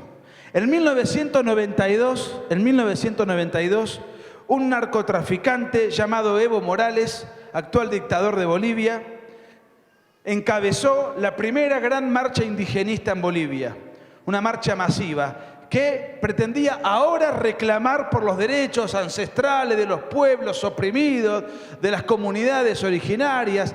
Nunca le importó a la izquierda todo este asunto, pero en 1992 ahora sí es un asunto de interés y de prioridad. Fíjense lo siguiente. Evo Morales no podía decir, no, yo ahora me preocupo por el indigenismo y por la Pachamama y por la Madre Tierra, porque la Unión Soviética dejó de existir y tenemos que inventar nuevas cosas, nuevos conflictos, nuevas banderas, nuevos símbolos, tenemos que disfrazarnos de otra cosa. Él no podía decir eso. ¿Qué fue lo que dijeron? Bueno, no son tontos, dijeron, 1992, se acaban de cumplir 500 años de que el genocida Cristóbal Colón nos vino a colonizar y a imponer un modo de vida y a oprimirnos, y etcétera, etcétera, etcétera. Y además, esto atenta contra nuestras raíces ancestrales, contra la Pachamama, contra la Madre Tierra. Nos quieren imponer una forma de vida que atente contra la Madre Tierra, porque la Madre Tierra de Bolivia cultiva la hoja de coca, que es la materia prima de la cocaína. Por eso el narcoestado de Bolivia es el segundo productor más importante de Occidente de cocaína. Por eso tanto interés en defender los intereses de la Madre Tierra. Es sagrada. $50.000 cada kilo de cocaína, ¿vale? ¿Cómo no va a ser sagrada la Madre Tierra?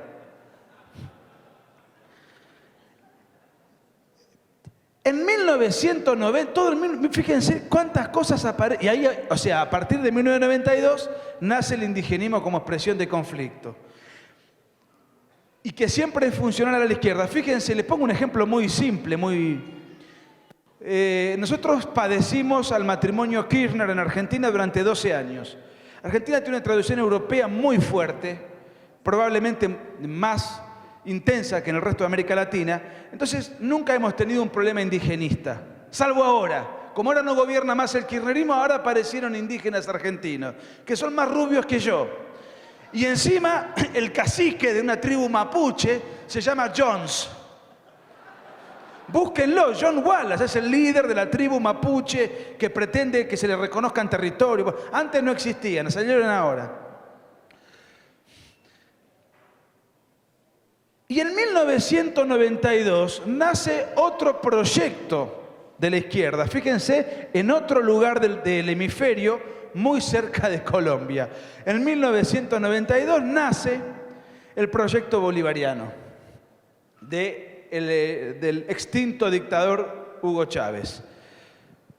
¿Por qué en 1992 si Hugo Chávez llega a la presidencia / dictadura de Venezuela en el año 99? Bueno, en realidad llega al poder en ese momento, pero el proyecto nace en 1992, cuando él y unos militares quisieron hacerle un golpe de Estado al presidente Carlos Andrés Pérez.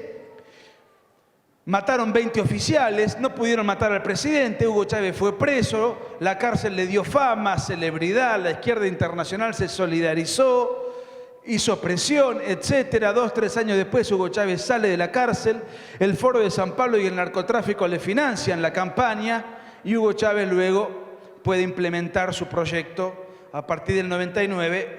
No les voy a contar a ustedes de qué se trata ese proyecto porque ustedes lo conocen mejor que nadie por cuestiones geográficas incluso. Y en 1992 nace por primera vez la primera marcha de género en América Latina. En 1992, en junio, 2 dirigentes socialistas, Carlos Jáuregui y Roberto Jáuregui, 2 hermanos, encabezan la primera marcha del orgullo gay. Estos dos dirigentes luego murieron, dos hermanos, murieron de SIDA ambos. Dentro de las muchas caretas que tiene la izquierda y que empieza a explotar con diferentes banderas, consignas y discursos a lo largo de la región, nosotros enfocamos el libro en una de ellas, que es la ideología de género, como bien les dijo Agustín, y no en las otras. ¿Por qué no en las otras? Quisimos hacer un libro originariamente que abarque en cada capítulo cada una de estas máscaras que tiene la izquierda. Pero iba a ser un libro de 2.874 páginas, o sea que iba a ser muy desgastador para nosotros y además iba a ser invendible por lo costoso y además nadie quiere leer un libro tan largo. Ahora que leemos en Twitter no más de 150 caracteres, no sé cuántos caracteres, digamos, leer un libro realmente es un desafío. Entonces dijimos, hagamos un libro sobre la ideología de género y luego hagamos una saga, vayamos completando todo este esquema con libros posteriores, que no lo pudimos realmente... no los pudimos sacar porque estamos viajando permanentemente con este libro y no hemos tenido tiempo de poder avanzar con las otras caretas de la izquierda, dada la demanda que este libro ha despertado a lo largo de todo el mundo de habla hispana, ¿no? Miren, estamos asistiendo a una guerra cultural y la guerra cultural se nutre del marketing, del habla, de la lingüística, del uso del idioma, del sofisma. Hay una serie de palabras clave que hoy y de eslogans que hoy se están utilizando en la televisión, en el debate político, en el debate panelístico de los programas de la tarde, en los diarios y en las redes sociales y en el Congreso parlamentario. Y me gustaría hablar de 7, 8 palabritas que son muy frecuentes, de utilización muy frecuente y que sin embargo todas son falsas. La ideología de género, como es una superstición, o sea que es un conjunto de ideas contrarios a la razón, o como dice Agustín, es un conjunto de ideas anticientíficas, lo que busca es alterar la percepción de la realidad. Y cuando uno intenta vender algo contrario a la realidad, lo que tiene que hacer es engañar desde el vamos, engañar con la premisa fundante de cada discusión. Se habla, por ejemplo, con mucha habitualidad del cambio de sexo. En Argentina, por ejemplo, está legislado, aceptado. Si yo me quiero autopercibir como una mujer, entonces el Estado argentino me reconoce los derechos de la mujer, me otorga el documento de una mujer, me cambia el nombre y además yo tengo los derechos propios de una mujer, aunque yo no sea una mujer. Entonces, por ejemplo, en Argentina un hombre se jubila a los 70 años y una mujer a los 65. Pero si yo me cambio la identidad, gano 5 años de jubilación.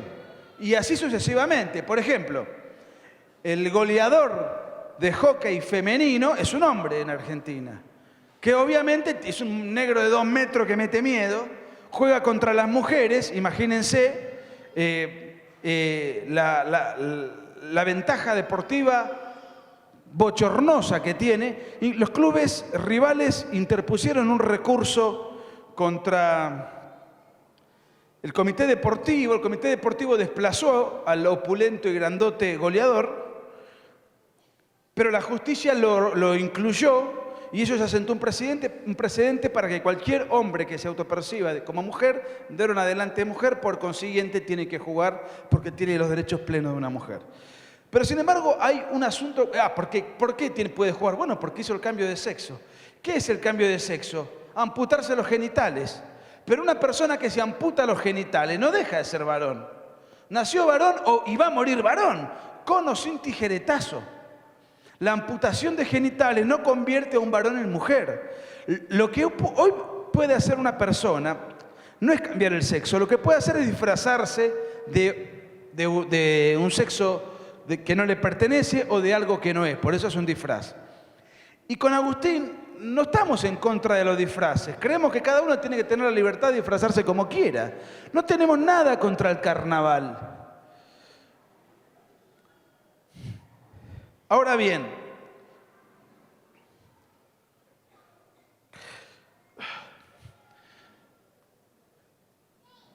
lo que pasa es que ahora las cirugías estéticas son más avanzadas, son más sofisticadas.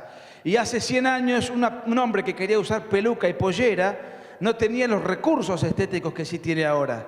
Pero eso no hace que tenga un disfraz más sofisticado, no le hace cambiar su naturaleza. Sin embargo, política y jurídicamente esto se considera válido y esto se impone como tal con consecuencias jurídicas, políticas, sociales y culturales. De la misma manera, en Argentina, desde el año 2010, ya, y acá no sé cómo estamos, pero hay que estar alerta, creo que en algunos estados está impuesto, ya se habla, se impuso legalmente y políticamente lo que se conoce como el matrimonio homosexual, que tampoco existe como tal. Esto está desde el año 2010. Quiero aclarar que con Agustín nos une una entrañable y castísima amistad. Miren, esto está desde el año 2010 y no existe el matrimonio homosexual. ¿Por qué no existe el matrimonio homosexual? Miren, muy sencillo. El matrimonio, como su nombre lo indica, es la unión a partir de la cual, por las cualidades inherentes del vínculo que se genera, existe la potencialidad de la maternidad. Por eso se llama matrimonio, porque viene de madre, de mater, de matriz. La matriz es el útero materno. Obviamente, dos personas del mismo sexo o tres personas del mismo sexo, en el caso de Medellín, como se ha dado, por las características del vínculo, no puede haber potencialidad de maternidad. Por ende, esa unión, llámenle X, pero esa unión no es un matrimonio.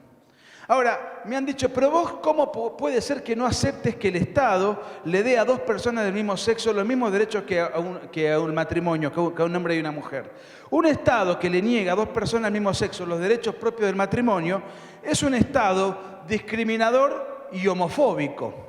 Bueno, con ese criterio, si un ciego le pide al Estado que el Estado le otorgue un carnet de conducir y el Estado le niega el carnet de conducir, es un Estado ciegofóbico y discriminador. El Estado no puede otorgar derechos que la naturaleza le niega. No le puede otorgar a una unión homosexual derechos que la naturaleza le niega. Y después eso está muy desarrollado en el libro que no me voy a extender, pero yo lo que acabo de hacer con mis comentarios es ganarme con todo derecho el legítimo apodo que me ponen constantemente de homofóbico. Pero la homofobia tampoco existe. ¿Cómo que no existe? No existe la homofobia. La homofobia es un insulto televisivo de carácter peyorativo que lo que intenta hacer es desacreditar a todo aquel que cuestione la agenda de género. Es destratar, menoscabar, tratar de, de desmerecer la opinión de todo aquel que tiene una postura en desacuerdo con la ideología de género. Vamos a ver, la homofobia, ¿qué sería? Como su nombre lo indica, sería la fobia a la homosexualidad o la fobia a los homosexuales. Muy bien. Resulta que las fobias, como su nombre lo indica, la palabra homofobia lo indica, las fobias son enfermedades psiquiátricas que están clasificadas en los manuales de psiquiatría. El manual DSM-5 de psiquiatría es el último y no contempla la homofobia.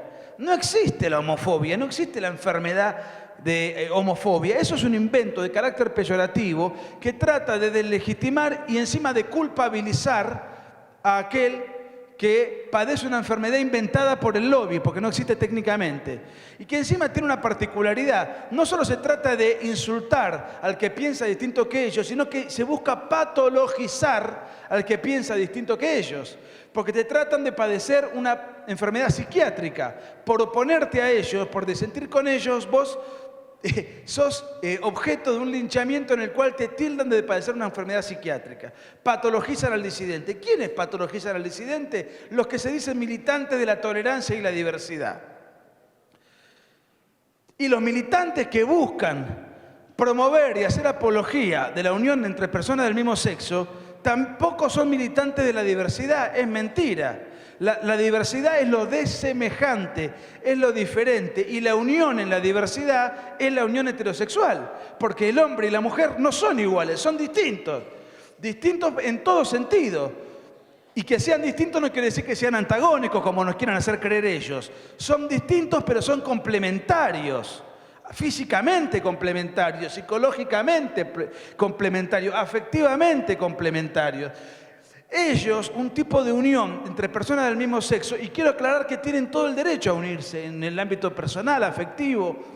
No me interesa, la libertad individual tiene que ser respetada y el derecho a la intimidad también tiene que ser respetado. Pero si hay algo que no hacen ellos es promover la diversidad, porque una unión de tipo homosexual es una unión redundante, repetitiva, es una unión entre equivalentes, es un vínculo imitativo, no es una unión en la diversidad. No hay palabra que ellos empleen que no tenga un engaño de base cada vez que se hace una discusión televisiva. Y de la misma manera mienten de la premisa fundante cada vez que se debate en otros aspectos ligados o derivados de la ideología de género, como lo es la pretensión de legalizar o despenalizar, que es lo mismo, el homicidio del aborto. Dicen, la mujer tiene derecho a disponer de su cuerpo. Sí, estoy de acuerdo. De su cuerpo puede disponer, pero en el caso del aborto estamos hablando del cuerpo de un tercero. Un tercero, ¿y qué es un tercero? Desde el momento de la concepción, desde el momento de la fecundación. Y no es un tercero y una persona humana porque lo diga una bula papal, lo diga un pasaje bíblico o lo diga una encíclica. Lo dice la ciencia. La ciencia está del lado nuestro. No le demos la ventaja de creer que nosotros somos místicos y ellos son los científicos. Nosotros podemos tener fe, y algo que me parece muy saludable en todo sentido, pero además la ciencia está de nuestro lado. Es la ciencia la que dice que hay persona humana desde el momento de la concepción. Ellos son los que falsifican la realidad, alteran la realidad. No les demos la concesión de creer que son ellos los que tienen la ciencia, porque la ciencia está en desacuerdo con ellos. Encima mienten incluso en la hora de definir el aborto, para que no se escandalice la gente y poder penetrarlo. Dicen, el aborto es la interrupción del embarazo. Mentira. El aborto no es la interrupción del embarazo, porque el aborto es la finalización del embarazo, que es algo distinto, porque la interrupción es el cese transitorio de un proceso para su posterior reanudación. Si en un partido de fútbol, ¿de qué? ¿Cuál es el equipo de acá? ¿Cuál es el mejor equipo de Colombia? Cali, ¿no? Nacional. Si juega Nacional y se agarran a trompada los hinchas de fútbol y se genera una gresca y viene el árbitro, el referí, y interrumpe el partido hasta que cesen los disturbios. Viene la policía, controla el incidente físico y el partido se reanuda. Eso es la interrupción. Es el cese transitorio de un proceso para su posterior reanudación. Si tengo ganas de ir al baño, pues me tomé una Coca-Cola y un agua, la Coca-Cola la puse abajo, porque después se van a creer que a nosotros nos financia la Coca-Cola. ¿Qué más quisiéramos? Y tengo ganas de ir al baño, interrumpo la charla y vuelvo en 2 minutos. Igualmente, a diferencia de lo que sugieren los ideólogos que lee Agustín, yo no orino de sentado. Pero no por un prejuicio de género, sino porque mancho la tabla. Miren, me han dicho, ¿quién sos vos para determinar que una mujer que está embarazada debe ser mamá? ¿Por qué te metés vos en su situación personal? Ella, que está embarazada, es quien debe decidir si va a ser mamá o no. Eso no lo decidís vos. Vos no podés ser tan autoritario de decidir por ella si va a ser mamá o no. Es que esa no es la discusión. Ella ya es mamá. Ya es mamá, no es un asunto a decidir o a consumarse con posterioridad. El niño que está creciendo no es un ser humano en estado potencial, no, es un ser humano en estado actual, que tiene todas las potencialidades por delante. ¿Por qué te metés? ¿Qué te importa? Mirá, es muy sencillo. Si un padre quiere asesinar a un niño de 2 años, vos no te metés, no haces una denuncia a la policía, no haces una denuncia al juez, no tratás de impedir que un padre mate a un niño de 2 años. ¿O tiene más dignidad un niño de 2 años que un niño de 1 año porque es más grande? ¿Tiene más dignidad un niño de 5 años que un niño de 2 años? ¿O tiene más dignidad un niño de 2 años que un niño de 1 año? ¿O tiene más dignidad un niño de 1 año que un niño de 6 meses? ¿O tiene más dignidad un niño de 6 meses que un niño de 6 meses de gestación? No. desde el mismo momento que es una persona humana que se está desarrollando, tiene la misma dignidad, tenga un día de gestación o tenga 100 años de vida. Entonces empiezan con un calendario, después de los 3 meses, de los 6, de los 7, de los 8. Nada lo pueden justificar con arreglo a la ciencia. Todo es ideología anticientífica, supercherías ideológicas para confundir a la opinión pública e imponer su deletérea agenda. ¿Ustedes usan redes sociales? Bueno, entonces tienen Facebook, me imagino. Lo van a agregar... Gracias.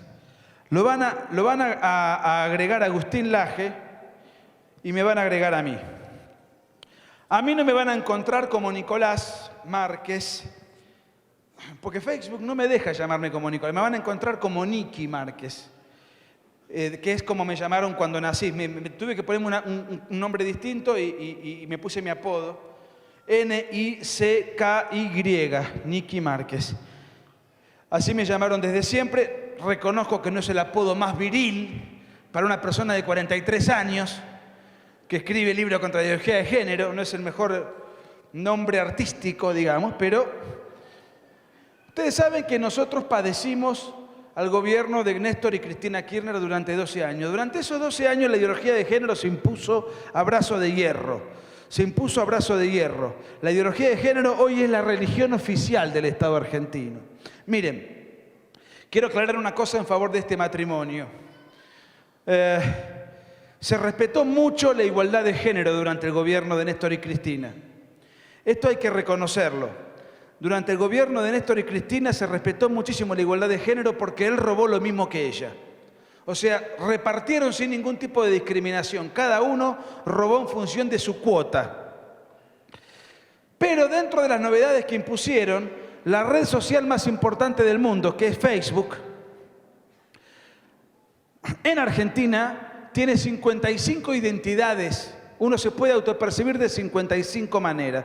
Estamos hablando no de un juego. La red social Facebook hoy uno convive con eso. Con una red social uno trabaja, compra cosas, se informa, se divierte, lee diarios, se pone de novio, se hace amigos, se pelea con otro. Convivimos con eso. El presidente de Estados Unidos da sus comunicados de prensa mediante Facebook, o sea, convivimos con eso.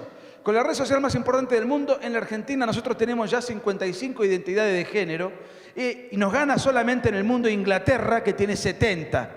Ya lo vamos a alcanzar en represalia por las Malvinas. Entonces nosotros ya podemos ser, fíjense, en la Argentina tenemos el siguiente listado.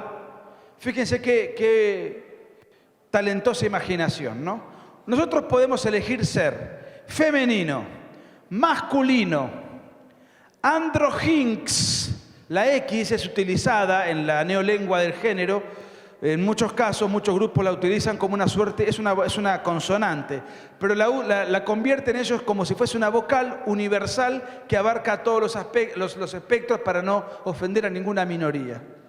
Androginx, andrógino, andrógina, trans, transmasculino, transfemenino, varón trans, hombre trans, mujer trans, transexual, travesti, transgénero, transgénero femenina, transgénero femenino, queer. ¿Saben lo que es queer?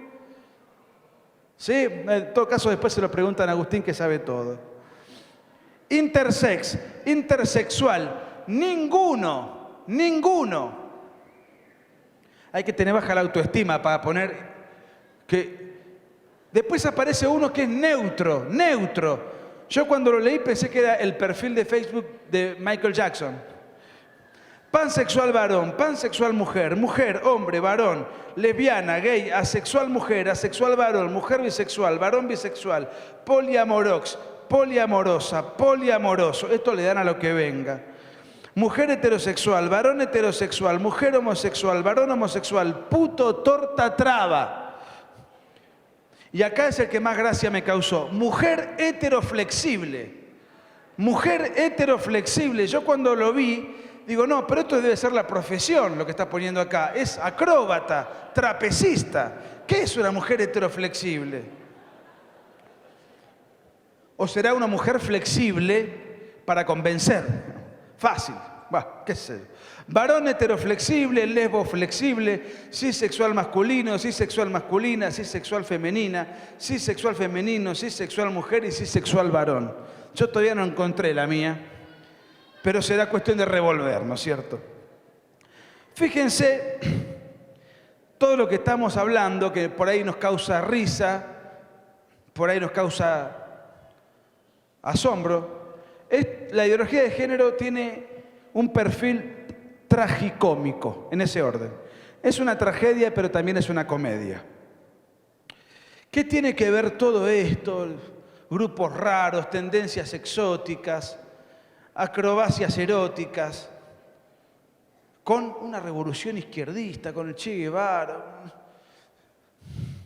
Miren, para hacer una revolución izquierdista a la vieja usanza, y ustedes han padecido y sufrido esta amenaza y esta acechanza, lo que había que hacer era una revolución de tipo militarista, armar un ejército irregular, ilegal, armar una guerrilla, una organización terrorista y tratar de tomar el poder del Estado por la fuerza, por medio del homicidio, del secuestro, de la colocación de bombas. Pero ¿cuál era el enemigo de las guerrillas de América Latina? Porque así agredió la izquierda a todo el continente el siglo pasado. Los montoneros en Argentina, el MIR en Chile, el Che Guevara se fue a pelear a Bolivia, los Tupamaros en Uruguay, Sendero Luminoso en Perú, la guerrilla en El Salvador, cuyo acuerdo de paz fue justamente en 1992. Y después, Colombia, probablemente el país que más ha sufrido todo esto, con la FARC, el ELN, etc. Ahora, claro, la guerrilla se quedó sin discurso, perdió además militarmente en todos lados, de manera total o parcial siempre perdió y retrocedió. Y de alguna manera, ahora estamos asistiendo a una revolución cultural. Antes, el enemigo de la izquierda, ¿sabe quiénes eran? Los militares. Porque si yo quiero hacer una revolución armada, mi enemigo son las Fuerzas Armadas de ese país.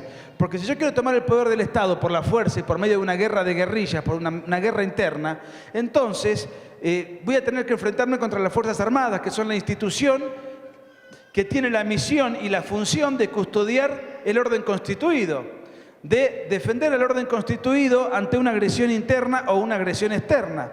Entonces la izquierda puso su energía en pelear contra las Fuerzas Armadas militarmente y de paso pelear jurídicamente mediante esta farsa de los juicios de la verdad, comisiones de la verdad y la estafa de los derechos humanos para encarcelar a los militares que a ellos combatieron. Entonces el enemigo político para hacer la revolución eran los militares. Ahora, como ahora la revolución es cultural, no importa un cuartel militar, no importa lo que pasa en un cuartel militar. Si la revolución es cultural, ¿cuál es mi enemigo entonces? Si yo quiero imponer una escala de valores determinada a un país determinado, mi enemigo va a ser la tradición cultural de ese país.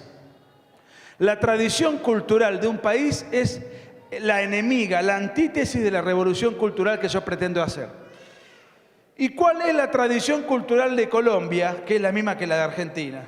Es la tradición cultural cristiana. Nuestra civilización es una civilización cristiana. Y cuando digo que es una civilización cristiana, no me refiero solamente a una cuestión teológica, religiosa, metafísica. Digo, nosotros somos una civilización cristiana y son cristianos incluso aquellos que no creen en Dios. Incluso aquellos que no van a misa, no creen en Dios, no sobrenaturalizan la vida, no tienen fe. También son cristianos, aunque parezca una paradoja. En lo cultural son cristianos. ¿Por qué? Porque nosotros somos culturalmente cristianos porque esa es nuestra idiosincrasia y nuestra mentalidad. Y un hombre cualquiera sea, de Colombia, de Argentina o de cualquier lugar del occidente cristiano, sabe que robar está mal, tiene valores cristianos. Sabe que mentir está mal, tiene valores cristianos. Sabe que codiciar los bienes ajenos está mal. Sabe que hay que honrar al padre y a la madre. Sabe que mentir está mal. Sabe que no es de caballero andar mirándole la mujer al prójimo. Tiene valores cristianos, aunque no crea en Dios. Si nosotros tomamos a un sujeto que viva en Medio Oriente, que viva en Irán, qué sé yo, y le hacemos preguntas sobre la libertad, la sexualidad, etcétera, etcétera, aunque esa persona no vaya a la mezquita ni crea en Dios, va a contestar de manera coincidente con su lugar de pertenencia, que está atravesado por la religión. Va a tener valores consustanciados con la religión del lugar de pertenencia, aunque él no sea una persona religiosa. Tanto es así que yo les hago una pregunta. ¿Dónde termina cada marcha de género? ¿En qué lugar físico? En la catedral, en la iglesia. En la catedral o en la iglesia de la ciudad de turno donde cada marcha de género se lleva adelante. ¿Por qué? Porque la catedral representa, simboliza la institución que desde siempre ha defendido los valores cristianos que hacen a nuestra tradición cultural. Por consiguiente, esa institución representa esos valores que viene difundiendo y defendiendo desde hace 2000 años. Y la otra gran institución que ellos quieren reventar es la familia. La ideología de género ataca la cristiandad y la familia. ¿Por qué? Porque la familia también es dadora, difusora, guardiana y custodia de nuestras tradiciones. Queremos que nuestros hijos sean inclusive hinchas del mismo equipo de fútbol que nosotros. Y además, como la ideología de género pretende implantarse desde los ministerios de educación, con las currículas, con los textos escolares, con los planes educativos, y tratar de adoctrinar a los niños y lavarle la cabeza desde muy chiquititos, todavía queda un antídoto, aunque puedan penetrar desde el Estado. ¿Cuál es el antídoto? Cuando el niño vuelve a la casa. Si tiene una familia bien constituida y hace un seguimiento y está atenta, ve lo que estudia, ve lo que le enseñan, ve qué tiene que leer. Y si ve que le están intoxicando la cabeza con ideología de género, la familia reacciona. La familia se antepone, reclama a las autoridades, pide hablar con la maestra y de última le dice al niño cuáles son los valores que el niño tiene que sostener. Por lo menos hasta que sea adulto y decida por sí solo. Pero la familia termina siendo un freno a la revolución cultural que se intenta implementar desde el Estado. Por consiguiente, lo que busca la ideología de género es reventar a la familia y reventar a la cristiandad. Y por eso estamos acá y por eso hemos sacado este libro y por eso les agradecemos su presencia. Bueno, muchachos, hemos tenido una visión clarísima de esta locura rara que nos está envolviendo. Y gracias a ellos que han tenido tanta claridad, nosotros podemos empezar a trabajar, a defendernos.